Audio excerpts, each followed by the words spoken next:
Se eu te dissesse que um homem cometeu um assassinato, não por dinheiro, muito menos por fama, mas para provar uma teoria, você acreditaria? É exatamente isso que acontece no livro Crime e Castigo do Dostoiévski, que fala sobre um personagem principal que é chamado de Raskolnikov. Durante o livro, ele também é denominado por Rodia. Raskolnikov, um jovem pobre, sai do interior da Rússia e vai para a capital São Petersburgo tentar a vida. Ele tem uma irmã chamada Romanovna, que comumente é chamada por Dunya, e tem a sua mãe chamada Alexandrovna. Para mim, este livro foi baseado em 3 grandes frentes: psicologia, sociologia e direito. Tudo começou pela mente. Raskolnikov começou a desenvolver uma ideia perigosa, em que acreditava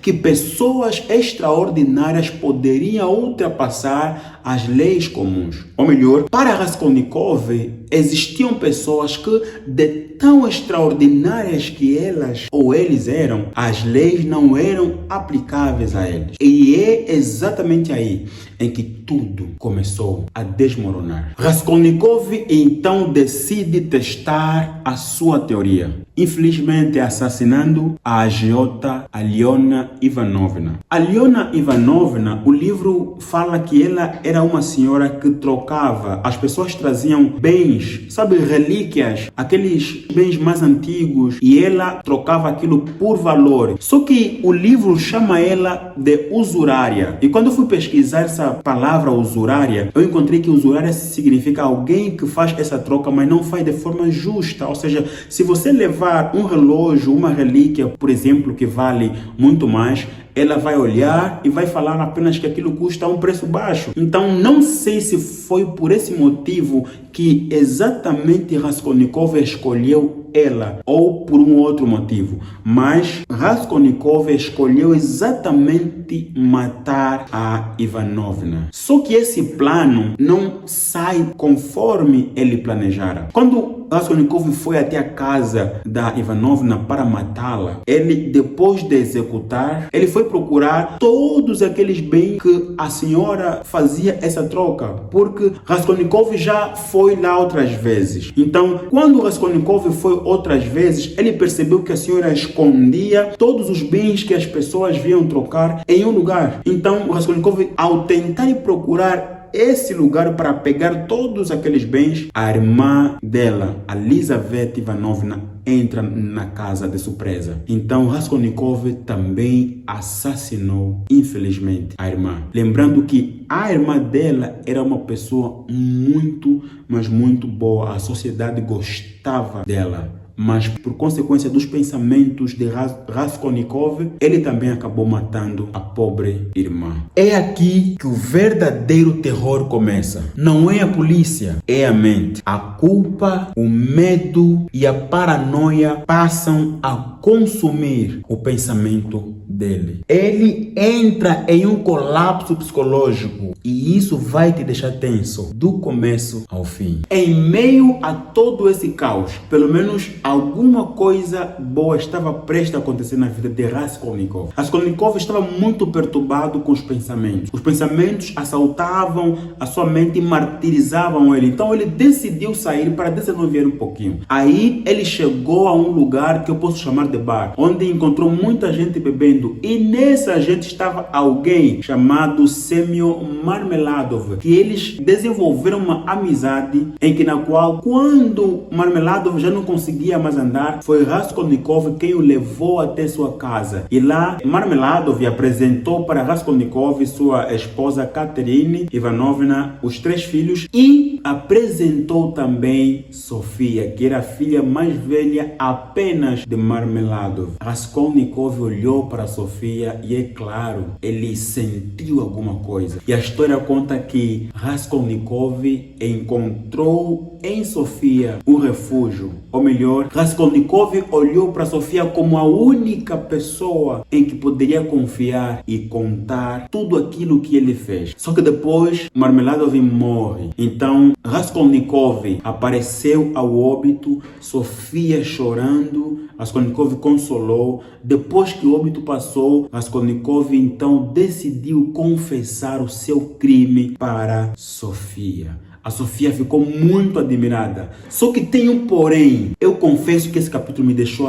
assim, tipo, com vontade de querer ler mais. Tem um porém. Enquanto Raskolnikov confessava o crime para Sofia, alguém atrás da porta estava a ouvir tudo, exatamente isso. Então, Sofia já não era a única pessoa que sabia, mais alguém sabia dessa história. E é exatamente nesse momento da história que entra um dos personagens que mais me chamou a atenção nessa história, o investigador. Exatamente isso. Mas antes de falar sobre ele, vamos lembrar de duas coisas. Primeiro, Raskolnikov tinha uma mãe e uma irmã que estavam no interior. Só que aconteceu algumas coisas que elas precisavam vir também à capital. Dunia estava prestes a se casar com um senhor que depois descobriram que era um pilantra, como dizem os brasileiros. Era um cara que não dava para Dunia. Raskolnikov já achou o cara estranho desde o primeiro dia que ele viu. Desde o primeiro dia que Raskolnikov viu o cara, ele já percebeu que esse cara não é para minha irmã. Então aconteceu alguma coisa e comprovou-se que exatamente ele não era para a Dunia. Então separou-se. Primeiro, gostaria de lembrar isso a vocês. Segundo, dizer que Raskolnikov, eu acho que ainda não mencionei, tinha um amigo que eu acho que é amigo mesmo, no verdadeiro sentido da palavra, que é o Razumikin, que inclusive depois ele fica com a irmã do Raskolnikov, que é a Dunia. Mas esse amigo foi por intermédio dele que Raskolnikov conheceu o investigador Petrovich. É exatamente desse cara que eu quero falar. Esse cara é muito inteligente, ele é muito astuto, ele não precisa de prova para te derrubar. Ele é um cara que faz jogos psicológicos. Como ele já sabia, porque Razumikin, só para deixar claro, Razumikin contava algumas coisas sobre Raskolnikov, ou seja, como o amigo não sabia que era o amigo quem matara as duas senhoras, então ele falava, olha, ultimamente o meu amigo Raskolnikov está muito estranho, está tendo pesadelo, está falando coisas com coisas, está meio paranoico. Então esses contos, esses detalhes acabaram chamando a atenção a esse investigador, que decidiu então visitar Raskolnikov. Ele foi lá visitá-lo, lançou algumas iscas que Raskolnikov, por estar com muito medo, acabou caindo, acabou mordendo algumas. Então o senhor Petrovich viu que era interessante ter aquela conversa na delegacia, conversar mais sobre, porque não queria incomodar, até porque Raskolnikov estava meio incomodado, estava meio doente. Então o Petrovich estendeu o convite para Raskolnikov ir até a delegacia. Então o coração de Raskolnikov estava em alta, estava batendo, estava pululando. Depois de um tempo, Raskolnikov decidiu então ir para a delegacia conversar com Petrovich. Petrovich, inteligente que é, lançou de novo algumas iscas, fez algumas provocações, observou. Cara, o cara é muito inteligente. Ele não acusava direito, não falava você matou, mas Raskolnikov tentava falar, você está querendo dizer que eu que matei? Você está que não falei isso. E tipo, você ao ler o livro, você consegue perceber a astúcia do homem. O cara é muito inteligente. E o Raskolnikov meio quase que caiu. Mas o que aconteceu? Alguma coisa, alguém entrou na sala e o Raskolnikov acabou indo embora. Mas ainda assim perturbado. Mas aquilo ficou muito claro para o investigador que Raskolnikov sabia de alguma coisa. Ele sabia de alguma coisa, não era normal. Sabia de alguma coisa. Só que isso não demorou. Raskolnikov, de tanta culpa que ele sentia e porque ele descobriu que mais alguém sabia, afinal, além de Sofia, Raskolnikov decidiu por ele mesmo ir para a delegacia e confessar o seu crime. Exatamente isso que aconteceu. Ele primeiro foi para a casa da Sofia, choraram, a Sofia chorou junto com ele e Raskolnikov saiu então diretamente para a delegacia. Sofia quis acompanhar, quis ir com ele, mas Raskolnikov não aceitou. Ele foi sozinho. Primeiro Raskolnikov foi para a delegacia e encontrou um ambiente meio estranho. Ele quase que confessou, mas não confessou. Ele voltou, só que ao voltar, olhou para outro lado da estrada e viu Sofia. Aí ele voltou para a delegacia. Até que enfim ele falou para todos: eu sou o verdadeiro assassino das duas irmãs. Então as pessoas pegaram nele e colocaram algemas. Ele foi julgado e foi condenado. Só que essa prisão não foi na Rússia, foi em outro lugar. Sabe o que é mais incrível nessa história? Não foi a condenação, com certeza que não. Foi o amor de Sofia. Raskolnikov foi preso na Sibéria,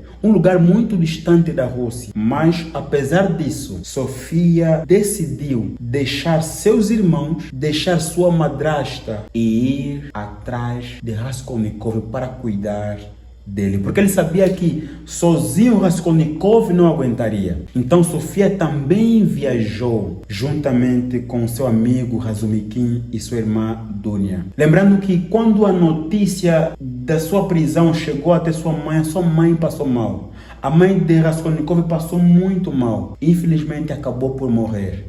A notícia demorou para chegar até Raskolnikov, mas chegou. Raskolnikov chorou e lamentou amargamente a morte da mãe. Depois, Razumikin e Dunya se casaram e foram. Mas quem não foi? Foi Sofia. Quem diria que uma mulher, se posso dizer do Job, se apaixonaria por um assassino? Essa história de amor entre eles dois não começou perfeita, até porque mesmo Sofia levando alimentação para Raskolnikov lá na Sibéria, Raskolnikov destratava ela, tanto é que as pessoas que estavam presas juntamente com Raskolnikov não gostavam de Raskolnikov por causa dessa atitude. Uma pessoa tão boa que só queria o bem dele, mas Raskolnikov destratava ela. Raskolnikov não era amoroso com ela, mas mesmo assim Sofia não desistia nunca de Raskolnikov. Um belo dia Raskolnikov, a ficha caiu. Então ele percebeu o quanto as pessoas ao seu redor odiavam ele e o quanto ele destratava a Sofia. Ele decidiu não mais fazer isso. Quando Sofia foi levar alimento para ele, Raskolnikov olhou para ela, abraçou ela e disse o quanto ama ela e disse para não desistir dele. E as pessoas ao redor, as pessoas presas com Raskolnikov, que nem eram amigos, que nem tentavam se aproximar dele, porque não gostavam sinceramente dele, começaram a olhar Raskolnikov com outros olhos. E sabe, a história mais bonita é esse amor, que não começou perfeito, mas pela insistência de Sofia, Raskolnikov acabou deixando para trás um ego e acabou caindo aos braços de Sofia. E eles viveram com certeza felizes. E chegamos ao final de mais um vídeo aqui no canal. Mas para quem eu recomendo este livro, Crime e Castigo? Antes de falar para quem eu recomendo, deixa eu dizer uma coisa. Eu vi pelas métricas do meu canal que a maioria das pessoas que assistem meus vídeos não são inscritos. Pô, faz isso não, cara. Faz isso não, velho. Se inscreva no canal, ative o sininho para mais informações, para mais vídeos relevantes como este. É claro que o meu objetivo é a gente crescer junto. Então se inscreva no canal e uma coisa, comente aqui se tem alguma parte que eu não falei do livro que é interessante, comente aqui. E se você já leu esse livro, comenta aqui o que você achou também e comenta também qual é o livro que você gostaria que eu fizesse uma resenha. Agora vamos lá, para quem eu recomendo este livro? Eu recomendo este livro para estudantes de direito, para estudantes de psicologia e para estudantes de sociologia. Pois é, porque esse livro trata dessas três frentes. Para mim esse livro fala um pouquinho sobre sociologia, sobre psicologia, sobre direito. E se você é uma pessoa nova que está começando a ler agora e você entrou, quer começar a ler clássico, bem, muita gente poderia recomendar muitos livros para o começo, mas na minha opinião esse livro não seria mau para o começo. A linguagem não é difícil, você entende e a história ela é muito envolvente. Você vai ler um capítulo e vai querer saber a continuação do outro. Então, se você está no começo dos livros clássicos, recomendo esse livro. E se você é um estudante de Direito, Psicologia e Sociologia, também recomendo este livro. Então, foi o vídeo de hoje. Nós nos veremos com certeza no próximo vídeo.